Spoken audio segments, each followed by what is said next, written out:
Colossenses, capítulo 1, verso 1 até o verso 29, vai ser a última leitura. Paulo, apóstolo de Cristo Jesus, por vontade de Deus, e o irmão Timóteo, aos santos e fiéis irmãos em Cristo que se encontram em Colossos, graça e paz a vós outros da parte de Deus nosso Pai.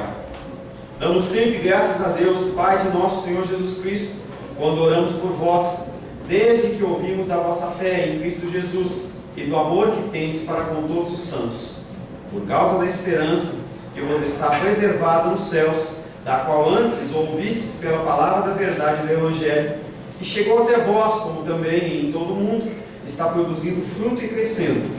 Tal acontece entre vós, desde o dia em que ouvistes e entendestes a graça de Deus, na verdade, segundo fostes instruídos por Epáfras, nosso amado conservo, e quanto a vós outros, fiel ministro de Cristo, o qual também nos relatou do vosso amor no Espírito.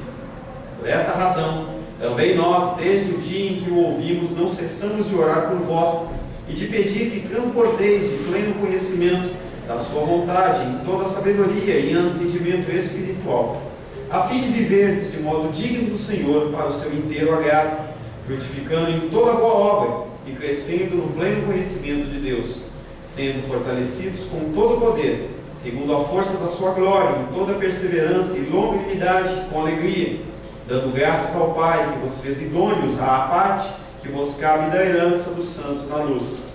Ele nos libertou do império das trevas e nos transportou para o reino do Filho do seu amor, no qual temos a redenção, a remissão dos pecados. Este é a imagem do Deus invisível, o primogênito de toda a criação, pois nele foram criadas todas as coisas, nos céus e sobre a terra, as visíveis e as invisíveis, sejam tronos, sejam soberanias, quer principados, quer potestades. Tudo foi criado por meio dele e para ele. Ele é antes de todas as coisas. Nele, tudo subsiste.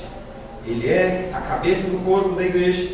Ele é o princípio, o primogênito de entre os mortos, para que em todas as coisas tenha primazia. Porque aprove a Deus que nele residisse toda a plenitude, e que, havendo feito a paz pelo sangue da sua cruz, por meio dele, reconciliasse consigo mesmo todas as coisas, quer sobre a terra, quer nos céus. E a vós outros também, que outrora eres estranhos e inimigos no entendimento, pelas vossas obras malignas, agora, porém, vos reconciliou no corpo da sua carne, mediante a sua morte, para apresentar-vos perante ele santos, inculpáveis e irrepreensíveis, se é que permaneceis na fé, alicerçados e firmes, não vos deixando afastar da esperança do Evangelho que ouvistes e que foi pregado a toda criatura debaixo do céu, e do qual eu, Paulo, me tornei ministro. Agora me regozijo nos meus sofrimentos por vós, e preencho o que resta das aflições de Cristo, da minha carne, a favor do seu corpo, que é a igreja, da qual me tornei ministro, de acordo com a dispensação da parte de Deus, que me foi confiada a vosso favor, para dar pleno cumprimento à palavra de Deus. A palavra de Deus, o mistério que estiver oculto dos séculos e das gerações, agora, todavia, se manifestou aos seus santos, aos quais Deus quis dar a conhecer qual seja a riqueza da glória deste mistério entre os gentios, isto é, Cristo em vós, a esperança da glória, o qual nós anunciamos, advertindo a todo homem, e ensinando a todo homem em toda sabedoria, a fim de que apresentemos todo homem perfeito em Cristo. Para isso é que eu também me afadigo, esforçando-me o mais possível, segundo a sua eficácia que opera eficientemente em mim. Palavra do Senhor. Amém? Senhor, em nome de Jesus, lemos mais uma vez a Tua palavra que é viva, a Tua palavra que é eficaz, a Tua palavra que é mais cortante que uma espada de dois gumes, Pai. Através da Tua palavra, Pai querido, a nossa fé, ela é gerada. Através da Tua palavra, Pai querido, nós nos conformamos à Tua imagem e semelhança. Imagem e semelhança que foi quebrada, Pai querido, no advento do pecado, com Adão e Eva, Senhor. E nós queremos mais e mais nos parecer com o Senhor. Como oramos pela manhã, Senhor, queremos olhar para o espelho e poder ver a glória do Senhor refletida através das nossas vidas. Para isso nós clamamos, nós necessitamos do Teu Espírito Santo, Pai. Pai, quão pequeno eu sou, Senhor. Quão pequeno sou para poder estar na frente do teu povo, para declarar da tua palavra, Senhor. Mas eu me coloco, Pai querido, em submissão. Me coloco, Pai querido, clamando ao Senhor, que o Senhor me use, apesar da minha imperfeição. E que, independente, Pai querido, da minha vida, eles possam receber, Pai querido, nós possamos receber um recado santo para as nossas vidas. Consagremos todo esse tempo ao Senhor, em nome de Jesus. Amém. Amém. Nós vamos começar a meditar hoje a partir do verso 24. Falei que é a última pregação em Colossenses 1, mas eu não tenho preocupação com isso. Lembro que estava em estudo, já comentei isso com a Carolzinha. Tem um grande pregador, se não me engano foi Calvino, ou foi Jonathan Edwards, foi Calvino, que ele pregava a palavra e estava fazendo a pregação nessa sequência, como nós estávamos num outro livro. E aí ele acabou saindo da igreja, e depois de 5 anos, 6 anos, ele voltou para a igreja. E quando ele voltou, o primeiro sermão dele foi exatamente na sequência daquele que ele estava pregando antes. Então ele deu continuidade nos ensinos. Nossa preocupação, a minha preocupação não é trazer para você histórias, nem te entreter. Por isso que lermos o mesmo versículo, lermos mais de uma vez o mesmo versículo, não pode ser nenhum tipo de ônus para você. Porque a palavra do Senhor, ela se auto-revela, ela tem uma revelação progressiva e ela vai nos dando entendimento, capacitação, ela vai nos trazendo conhecimento para o nosso dia a dia, a cada vez que ela é lida. O título da palavra de hoje: Cristo em nós, a esperança da glória. Só nele nós temos a esperança. Só nele nós podemos saber que um dia nós seremos glorificados nele. Só nele nós podemos ter a esperança. Essa frase já é recheada de muito conhecimento e muita sabedoria. Cristo em mim, Cristo em você, através do Espírito Santo. Glórias ao Senhor.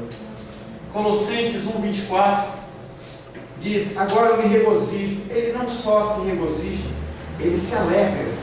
Às vezes a pessoa não entende, né, uma palavra bíblica. Regozijar quer dizer se alegrar em extremo. Agora eu me regozijo, eu me alegro. Mas no que? Nos presentes? Eu me alegro nos familiares? Não, eu me alegro nos sofrimentos por vós. Em completo na minha carne, que falta das tribulações de Cristo pelo seu corpo, que é a igreja. Apóstolo Paulo, você está dizendo que você está completando algo que Cristo já consumou? Vamos ver, não é bem assim. Agora eu me regozijo. Nos primeiros versículos do capítulo 1, nós percebemos que o apóstolo Paulo ele defende o seu apostolado perante os colossenses. E ele alerta eles que ele é um exemplo a ser seguido. Que ele é uma pessoa que ele segue os mandamentos de Cristo, ele segue os caminhos de Cristo, e que eles podem sim olhar para o apóstolo Paulo, porque o apóstolo Paulo, quando se olhava no espelho, ele via a glória do Senhor, ele via a manifestação do Senhor, mesmo como um ser humano pecador. E ele olha para aqueles homens e fala assim: sigam o meu exemplo, sigam o meu exemplo, não tenham medo das lutas, não tenham medo das perseguições, não fiquem intimidados com aquelas pessoas que se levantam. Ao contrário, você olha para as lutas, você olha para as dificuldades, mantém-se firme e se alegre. Alegrem porque vocês podem ser parceiros de Cristo. Sua alegria provém do prazer de suportar as aflições por causa deles. Ele sofria em nome dos colossenses. Toda vez que você se levanta para pregar a palavra de Deus, toda vez que você se levanta para dar um testemunho ou falar de alguma coisa que você tem sido abençoado, muitas vezes as pessoas olham para você e torcem o nariz. E você é rejeitado de alguma maneira. As pessoas olham para nós muitas vezes como pessoas diferentes, como pessoas que esse crente está achando, sabe que ele acha que ele é melhor que a gente. E nós somos de certa maneira perseguidos. Falava ontem na sala de aula, lá em Taguatinga, que perseguição realmente passa os nossos irmãos nos países orientais, em países onde a cultura budista ela domina, a cultura muçulmana, em que realmente as pessoas elas perdem o apreço da família, as pessoas são desprezadas, são colocadas de lado, são colocadas como leprosos, são pessoas que são totalmente desprezadas, perdem seus empregos, passam a viver nas ruas, simplesmente por amor do Evangelho. A gente não conhece o que é tribulação, a gente não conhece o que é perseguição. Mas aprove ao Senhor nos colocar nesse país que se chama Brasil, em que nós temos esse tipo de liberdade. Eu não sei se nós somos mais moles, nós não iríamos aguentar, mas que Deus tem um propósito para cumprir através da minha vida nesse Brasil, Ele tem. E nós estamos aqui para isso. Nós temos que aprender que as aflições que vêm sobre a nossa vida é para que se cumpra um propósito. Isso não é a primeira vez que acontece. Acontece também em 1 Tessalonicenses, quando o apóstolo Paulo fala com aqueles homens dizendo: agora, porém, com o regresso de Timóteo, vindo do vosso meio, trazendo-nos boas notícias da vossa fé e do vosso amor, e ainda de que sempre guardais grata lembrança de nós, desejando muito ver-vos, como, aliás, também nós a vós outros, sim, irmãos, por isso fomos consolados acerca de vós, pela vossa fé, apesar das nossas privações e das nossas tribulações. O apóstolo Paulo, ele passa luta e privação e tribulação em todo lugar. E às vezes ele sofre por causa dos colossenses, às vezes ele se alegra por causa dos tessalonicenses, e enquanto a vida dele vai sacudindo entre o ruim e o mais ou menos, ele vai se alegrando nas benesses que o Senhor derrama sobre a vida deles.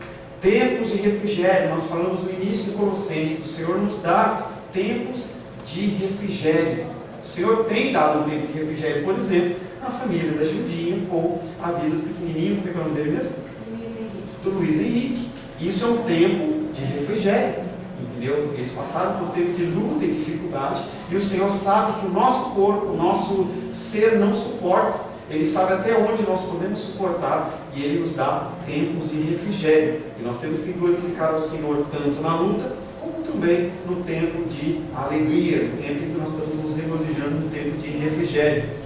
O apóstolo Paulo diz que ele completa na sua carne.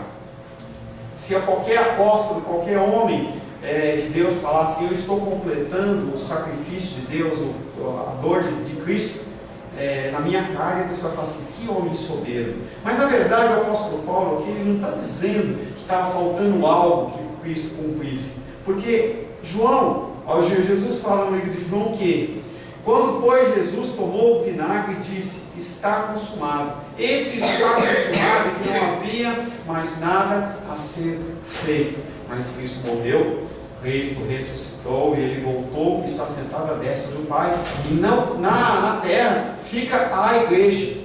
E o apóstolo Paulo, quando diz que ele se alegra no sofrimento, completando na sua carne o que falta das tribulações, não é completando o trabalho de Cristo, e sim através da igreja, que somos eu e você. Aleluia. Toda vez que eu e você nos colocamos a campo e damos testemunho, muitas vezes nós somos ridicularizados, e isso é padecer pelo corpo de Cristo. Isso é cumprir a continuação dos sofrimentos que Cristo sofreu na cruz. Porque Deus fala, Cristo fala que nós faríamos obras maiores. E quando as pessoas falam em obras maiores, a pessoa pensa em milagres e maravilhas, e não necessariamente ele está falando em relação a isso. Está falando em evangelismo, está falando em se colocar a campo nas décadas, se colocar a campo no trabalho social, se colocar a campo em outras atividades. Nós não estamos presos nesse espaço que nós estamos aqui. Conjunto Q8, conjunto bloco B de bola, loja 6. Nós não estamos presos aqui. Nós somos igreja de Cristo, junto com a igreja do pastor Ayrton lá em Taguatinga, que o Fabiano está aqui representando. Nós somos um corpo, nós temos que agir na sociedade, e essa ação é cumprir o que falta da tribulação, o que falta da dor, o que falta da dificuldade, para ser cumprido, não mais espiritual, porque isso o Senhor já consumou. Não há mais nada a ser feito, não há nada mais a ser acrescentado, mas nós temos que cumprir aqui na terra essa dor e esse sofrimento. Filipenses 1,12 diz: quero ainda, irmãos, cientificar-vos de que as coisas que me aconteceram têm antes contribuído para o progresso do Evangelho. Importantíssimo. O teu sofrimento, a tua luta, a tua dificuldade, ela vem para que o corpo de Cristo seja exaltado. Tá? Quando o Gildinho vem aqui dar esse testemunho, a gente vê que a oração, pastor Evaldo, a oração do justo muito pode no seu poder. Nós não somos justos, nós somos justificados em Cristo. E como ela mesma testificou, não foi a única motivo, não foi a minha oração e a sua oração, foi a ação de Deus. Ele ia continuar sendo Deus se não curasse essa criança. Ele ia continuar sendo Deus se essa criança estivesse no quarto. Mas o Senhor é aquele que usa as lutas, dificuldades, sofrimentos para que o corpo de Cristo seja edificado. Os dons que são derramados na igreja são para que a igreja seja edificada. Então, os dons que Deus tem dado a você, dom de serviço, dom de mansidão, dom de amor, de liberalidade, outros dons que muitas vezes não são citados, eles são para a edificação do corpo de Cristo. O sofrimento do apóstolo Paulo não só é bem-vindo, mas cumpre na vida dele a parte que lhe cabe como cristão. 2 Coríntios, capítulo 4, versos de 8 a 10, diz: em tudo somos atribulados. Está falando comigo, está falando com você. Em tudo nós somos atribulados. Você está calmo? Vem a tribulação. Em tudo nós somos atribulados, mas porém não ficamos angustiados. Nós sentimos a dificuldade, mas não ficamos angustiados. Nós ficamos perplexos. Como isso aconteceu? Tomando o exemplo do Luiz Henrique de novo. Como uma criança de menos de um ano passa 21 dias, 27 dias, 25 dias no hospital. Nós ficamos perplexos, mas não desanimados. Nós confiamos no Deus que nós servimos. Nós somos perseguidos, porém não desamparados. Enquanto as pessoas nos perseguem, o Senhor é aquele que é o nosso refúgio. Nós às vezes nos sentimos abatidos, mas nós não somos destruídos, porque Ele nos levanta pela mão. Levamos sempre no nosso corpo o morrer de Jesus. Nós temos que morrer para a nossa vontade, nós temos que morrer para o nosso viver, morrer para os nossos desejos, viver por Cristo, para que também a sua vida se manifeste em nosso corpo. Se você não passar por esses passos, não tem como a vida de Cristo manifestar através da sua vida. Porque senão você vai ser contado como uma pessoa normal. Se você passa uma luta, passa uma dificuldade e você dá um testemunho de vitória, as pessoas olham para você e falam assim: por que você venceu? O que aconteceu? E aí você vem e testemunha. Toda a glória é dada a Cristo. Glórias ao Senhor por isso. Colossenses 1:25. Dela quem? Da igreja. Dela eu me tornei ministro, por encargo que Deus me confiou a vosso respeito, completar o anúncio da palavra de Deus. Ele se apresenta como ministro, um servo da igreja e administrador dos assuntos do reino, não como um pagador do preço da redenção, porque isso quem fez foi Cristo. E quando eu li esse texto, hoje à tarde, depois de ter preparado já a palavra durante a semana, eu me emocionei. Porque quando eu li isso, eu li como se estivesse lendo em primeira pessoa. Dela eu me tornei ministro por encargo de Deus, que me confiou a vocês. E aí eu me sinto afortunado, porque a vida de vocês foi confiada a Deus para mim. E quando eu olho para isso, eu falo: Deus, mas eu não sou nada. Tem tantas pessoas mais capazes, pessoas que podem dar muito mais atenção, mas eu sinto que o Senhor fez isso. E a minha função é trabalhar como Paulo, um servo da igreja, um administrador dos assuntos do reino. Gente, você não sabe, não é conversa furada. A Rosângela sabe isso, não sabe como é difícil para mim sair e tirar 15 dias. Eu quis até roubar uma semana. Aí a Rosângela pegou a cinta e brigou comigo, entendeu? Porque eu fico olhando, eu falo assim: e se alguém precisar de alguma coisa? Não é uma coisa de mim, é Deus que implanta. E se, por exemplo, o bebezinho precisar de mim, de eu fazer uma oração? E se a Carolzinha precisar assim? E se vocês precisarem de alguma maneira de mim, como é que eu vou fazer para ajudar vocês? Então o meu coração ele fica agitado. Ontem eu estava dando aula, eu estava agitado, porque eu sei que daqui a algumas horas a gente vai estar viajando. E eu fico agitado. porque eu sei que é um ministério do Senhor na minha vida, como foi o de Paulo. E eu, quando vejo pessoas que não fazem isso, que vivem de uma maneira dissoluta, ou tratam o ministério como simplesmente uma fonte de renda, eu fico perplexo. Eu lembro que lá em São Paulo, certa vez, eu estava conversando com o pastor Jonas, ainda vivo, claro, e ele estava falando sobre desvio de dinheiro, e eu fico olhando para aquilo e falava para ele assim: eu não consigo pensar em uma pessoa desviando dinheiro da igreja. Aí ele sabe a dificuldade que eu tenho em gastar, ou a dificuldade como entra uma moedinha no negócio, a gente não tem como depositar, eu guardo, aí depois eu dou satisfação para ela, falo assim: hoje eu depositei R$2, que é diferente daquilo, porque eu não consigo, por menor que seja, entendeu, lesar o reino, porque não é meu, é do Senhor. Então isso é uma coisa que é colocada pelo próprio Deus no nosso coração, colocou no coração de Paulo, e eu fui agraciado com esse sentimento também, a fim de cumprir a palavra. A palavra ela é eficaz, mas ela é eficaz quando é recebida com obediência.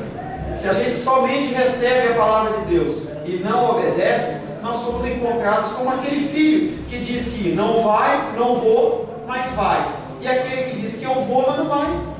Nós temos que ser aqueles que ouvem a palavra, mas que colocam em prática a palavra. Nós temos que ser obedientes. Pois esta é a excelência do Evangelho, o poder de Deus para a salvação de todo aquele que nele crê. Romanos 1,16 diz sobre isso. Nós somos agraciados pelo Senhor, porque Ele nos alcança. Colossenses 1,26 diz: o mistério que estivera escondido desde os séculos e desde as gerações, agora todavia se manifestou aos santos. Você consegue perceber a grandeza desse versículo?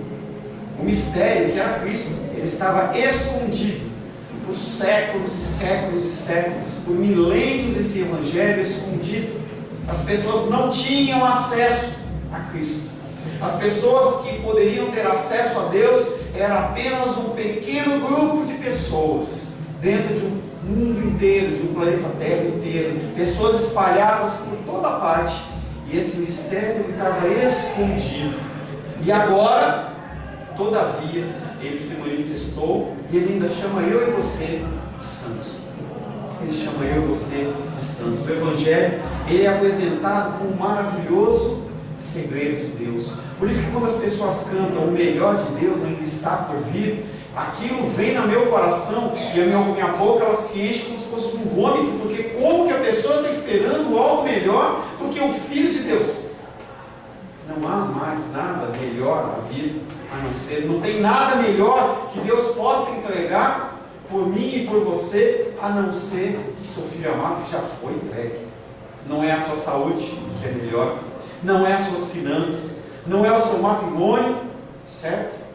Não é o seu matrimônio, não é a sua família, não é o lugar onde você trabalha, mas é Cristo. 1 Coríntios 1, 22 e 23 diz: porque tantos judeus pedem sinais. Os judeus ouviam a palavra de Deus, se convertiam, mas eles buscavam sinais. Os gregos buscavam sabedoria. Esse homem está falando de Jesus Cristo, de alguém que ressuscita, de alguém que cura. Vamos ouvir, vamos conhecer mais, vamos adquirir mais conhecimento e sabedoria humana. Mas nós pregamos a Cristo e Cristo crucificado. Para o mundo, escândalo. Escândalo para os judeus. Eles aguardavam um Jesus Cristo poderoso, um Jesus Cristo que vinha em cima de um cavalo branco, que ia acabar com o Império Romano. Não foi esse Cristo que veio. Veio um Cristo que veio como uma ovelha, que foi morta, boquinha fechada, sem reclamar, com a ele foi entregue no matadouro. E para os gentios, e para as pessoas do mundo, estão chegando no fim de festas, e as pessoas talvez achem estranho você, no dia do ano novo, em vez de você estar lá enchendo a cara, ou você ir lá para o lago, lá perto da ponte de JK, pular ondinha, não sei como é que é, ela me falava que tem como pular umas ondinhas lá, não sei. Tem pessoas que vão olhar para você e falar assim: você vai passar a noite na igreja? Mas você já foi o ano inteiro? Você não pode tirar férias desse Jesus? Eu ouvi a Naldinha dando exemplo, ela falando que ela nunca se desviou dos caminhos do Senhor. Gente, não dá para tirar férias de Jesus. Não dá para você tirar férias. Seja você ter nascido no lar evangélico ou não, a partir do momento em que você o encontra, você tem que vivê-lo na plenitude. É um relacionamento de intensidade, não é um relacionamento frio, não é um relacionamento morno, como era a igreja de Laodiceia. Tem que ser um relacionamento intenso. Você tem que buscá-lo enquanto você pode encontrá-lo. Desde o princípio do mundo, através de tantas revoluções nos tempos do Evangelho, esteve escondido. Mas hoje ele nos é aberto, ele nos é oferecido em várias versões. Se a gente for levantar as nossas Bíblias, nós temos diversos tipos de Bíblias. A palavra de Deus revelada na minha mão, na sua mão, o próprio Verbo encarnado na minha mão e na sua mão, disponível para que nós possamos nos alimentar dele, nós possamos debruçar sobre essa palavra, nos degustar, não comer de qualquer jeito, mas degustar, comer aquilo lá, sentindo cada sabor, cada paladar que o Senhor, através da sua palavra, tem a nos oferecer. Marcos 13 diz: por isso eles falam por parábolas. Gente, não é para todo mundo. Você é um privilegiado. Não que você está aqui comigo. Você é um privilegiado porque você tem a oportunidade de ter a palavra de Deus no seu coração, na sua mente. Você ter aonde recorrer. A Judinha falava que os parentes dela não são convertidos, mas isso é uma prova da manifestação do poder de Deus. Porque o médico olha e fala: não é possível.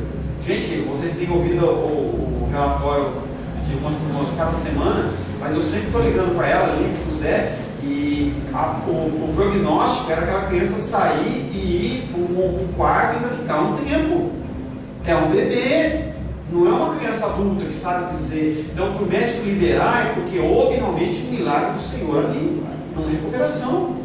Semana passada, eu conversava com a Gina, ela falou assim: olha, já está com 95% da respiração total do menino, mas ainda não é toda. Então tinha problema de respiração, sim. Nós já fizemos uma cirurgia, sabe quanto tempo demora para a gente se recuperar? E o bebezinho, milagre do Senhor. Por isso eles falam por parábolas. A palavra de Deus, ela continua oculta para algumas pessoas. Para pessoas que não têm a luz do Evangelho, não têm a luz do Espírito Santo, talvez apenas aguardando que eu e você vamos até ela e expliquemos o que está sendo falado. Se você lembra, a gente já pregou sobre aquele eunuco, e o eunuco, ele estava lá lendo aquele texto, e o diácono chega para ele, era Filipe chega para ele e fala assim: você está entendendo o que você está lendo? Entende isso que lês? É o título de um livro, entende isso que lês? E aí ele fala assim: como que eu vou entender se ninguém me explica? Pessoas aí fora estão esperando que você explique o que é isso. Função minha, função sua. Obras maravilhosas, muito maiores do que as que foram feitas no tempo de Cristo, porque podem ser alcançadas por mim e por você. A gente fala sempre sobre internet. Nós estamos por volta de 13, 14 mil acessos de pessoas que acompanham a nossa palavra, da nossa humilde igreja. Acompanho o estudo de escatologia. Eu recebi um e-mail de uma menina, ela falava assim: há muito tempo eu estava querendo ouvir o estudo de escatologia, eu estou acompanhando. Então a gente recebe mensagens, entendeu? As pessoas estão se alimentando. Então o que nós estamos fazendo aqui são obras maiores e melhores do que foram feitas naquele tempo. Não necessariamente com cura, não necessariamente com milagres e maravilhas aos olhos dos homens, mas aos olhos de Deus nós estamos fazendo a nossa parte. Por isso lhe falo por parábolas, porque vendo, não veem, ouvindo, não ouvem e nem entendem. Há necessidade de que alguém traduza.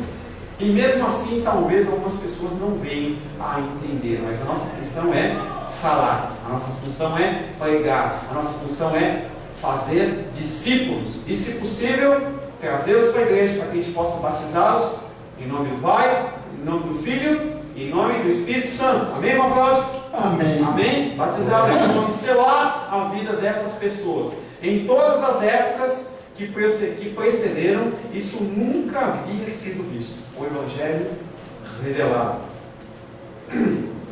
Colossenses 1:27. A estes quis Deus dar a conhecer. A estes quem? Eu e você também. A estes, o apóstolo Paulo falando com você, a vocês. A estes quis Deus dar a conhecer quais são as riquezas deste mistério entre os gentios, que é Cristo em vós, a esperança da glória. Nesse momento, Deus ele fala assim: pare agora. Você está achando que você alcança Deus porque você consegue? Você acha que você alcança Deus porque você estudou muito? Você acha que você alcança Deus porque você é inteligente? Porque você fez faculdade? Porque você tem um curso no exterior? Você acha que essa benesse ela pode ser comprada por dinheiro humano, por ouro e prata? Mesmo Deus sendo o Deus de ouro e prata, Ele não está preocupado com isso. Deus fala: pare.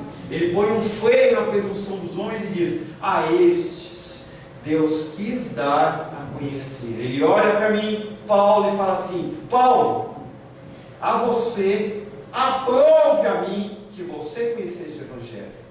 Carol, aprove a mim que você fosse tocado. Nauceia, aprove a mim que você fosse uma pessoa que ouvisse o Evangelho. Luísa, aprove a mim que você estivesse ouvindo a palavra de Deus desde pequena. Aprove a mim. O Senhor, Ele cancela todo desígnio, todo intento humano, achando que nós temos a capacitação. Deus põe freio à presunção dos homens, para que não se permitam ser mais sábios ou investiguem além do que devem. Deus, Ele coloca limites.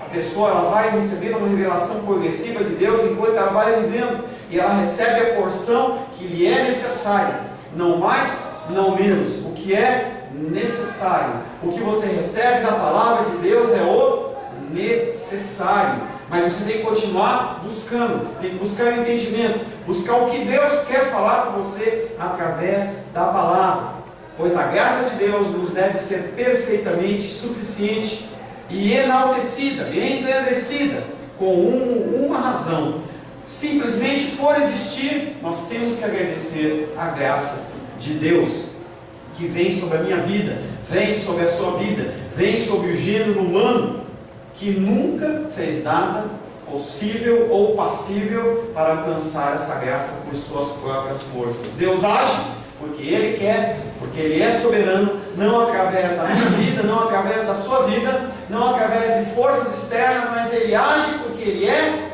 Deus. Ele age porque Ele é Deus. Ele age porque Ele é Deus. Quais são as riquezas? Devemos sempre notar que em gloriosos termos Ele fala de enaltecer a dignidade do Evangelho. Como que nós podemos enaltecer uma coisa que já é gloriosa? Simplesmente falando dela, simplesmente testemunhando dela. Esse mistério que antes nos era oculto e agora nos é revelado, não é para que você tenha como uma joia que você guarda num cofre. A gente guarda dinheiro no banco, a gente guarda, se você tem uma joia de família, as pessoas com mais posses, elas têm um cofre no banco, em que ali elas guardam um colar de família, uma joia. Não, essa joia nossa não é para ficar num cofre. Essa joia não é para ficar guardada no seu coração. Essa joia é para ser exposta. Mas pastor, eles vão roubar essa joia? Não, ninguém rouba essa joia de você.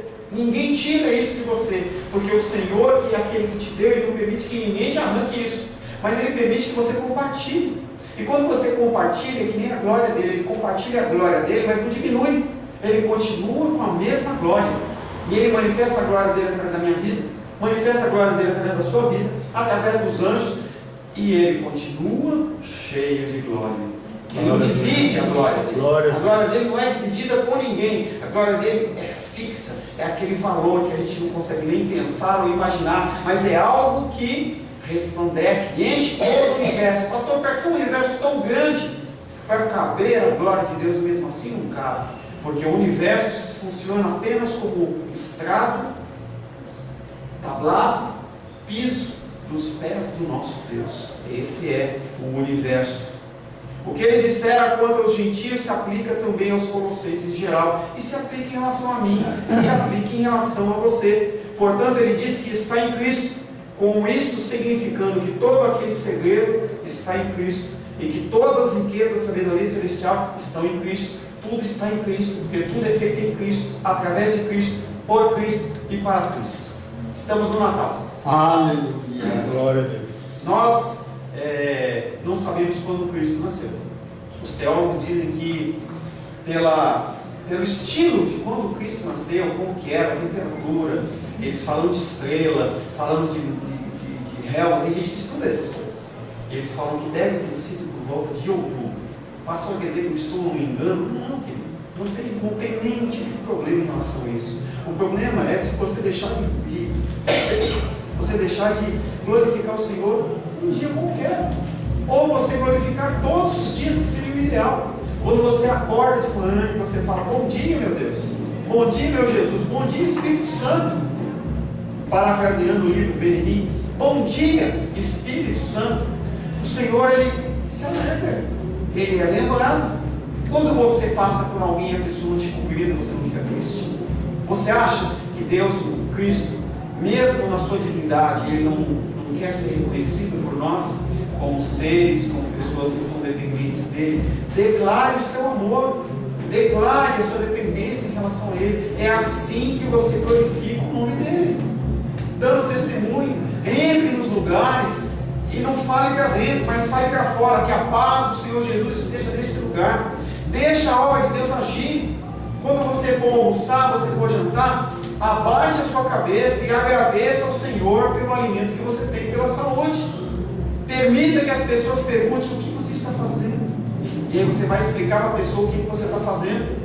Permita-se glorificar o nome do Senhor através da sua vida. É em atitudes pequenas como essa que você demonstra que o Senhor Ele é presente na sua vida. Outras também, mas nessas são o dia a dia. É nessas que você olha para a pessoa passa aqui na frente da igreja e você fala assim: a paz do Senhor. A pessoa pode não entender muito bem, mas você mandou a paz do Senhor para a vida dele. É como Jesus fazia. É assim que nós temos que fazer. Cristo, Ele é a esperança da nossa glória. Sem Cristo, nós estamos perdidos, nós somos alienados, nós somos pessoas sem chão. Nós andamos como que nas trevas, como que nas escuridões. Nós precisamos de Cristo. Nesse tempo de Natal, Ele é a luz do mundo.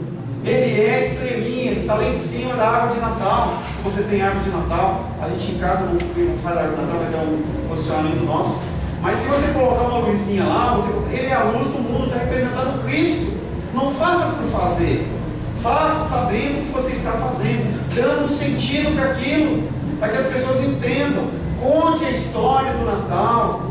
Conte para as crianças: olha, o Papai do Céu, Ele nasceu nesse dia. Aí você sai explicando dentro do contexto de uma criança, e ela começa a entender. Assim que você começa a trabalhar, não só dar o presente para a criança, mas conta para ela. Esse ano nós não temos presente para as crianças carentes, entendeu? Mas a gente pretende, ano que vem, se Deus assim nos permitir, fazer um trabalho social também com relação a isso.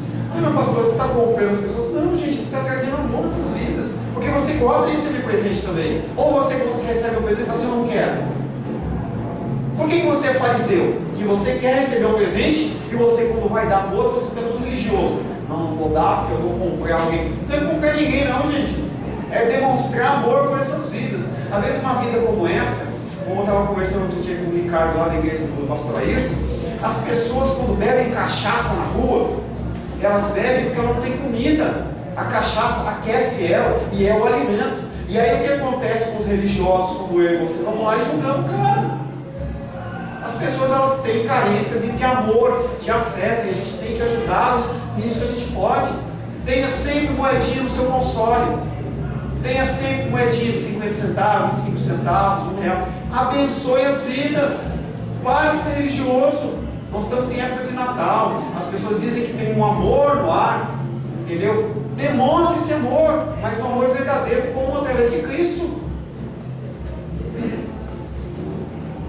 Esta é a maravilhosa obra de Deus, que em vasos de barro frágeis reside a esperança da glória celestial. Vasos de barro como eu, vasos de barro. Pode deixar aqui, pode deixar. Temos, porém, este tesouro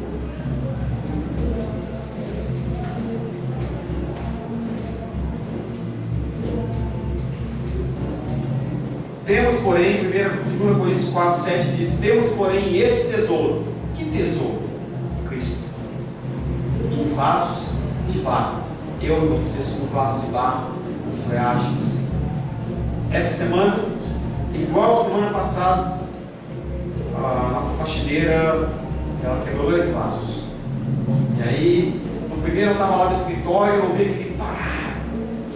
Aí eu fui lá. Ela olhou para mim e falou assim: você não acredita o que aconteceu? Eu falei: o que foi? Um vento entrou aqui dentro de casa e jogou esse vaso no chão. E eu fiquei olhando para aquele vaso, ele pesava 1,5 kg, chutando, que seja 500 gramas. Para um vento derrubar um vaso desse aqui, deve ter sido um vento impetuoso. Aí eu falei assim: será que o vento do Espírito está entrando assim, impetuoso aqui em casa? Quando foi nessa quinta-feira, outro vaso. E aí ela olha para a Rosângela e fala assim: ainda bem que a senhora está aqui, para não dizer que eu quebrei o vaso, porque o vento que entrou semana passada entrou aqui de novo. E eu falei assim: glória a Deus, porque o vento é um vento impetuoso para derrubar outro vaso, entendeu? Mas Deus, para de mandar esse vento em casa, de quebrar esse vaso, entendeu? Então está aí o testemunho. Foi um vento impetuoso que entrou e derrubou o vaso, entendeu? Mas o vaso que eu quero falar é o vaso chamado Paulo, o vaso chamado Fabiano, o vaso chamado Cláudio, que são vasos frágeis, que são submetidos a ventos fortes. Às vezes eles são ventos fortes, às vezes alguém vem e empurra, e você tropeça, você cai, e como vaso frágil você quebra. Não tenha medo, não se constranja de ir na casa do oleiro, para que você possa ser reparado, para que você possa ser consertado, e você possa ser novamente um vaso usado nas mãos do Senhor. Não um vaso que carrega coisas sem sentido, mas um vaso que carrega a glória manifesta do Senhor. Feche seus olhos, em nome de Jesus.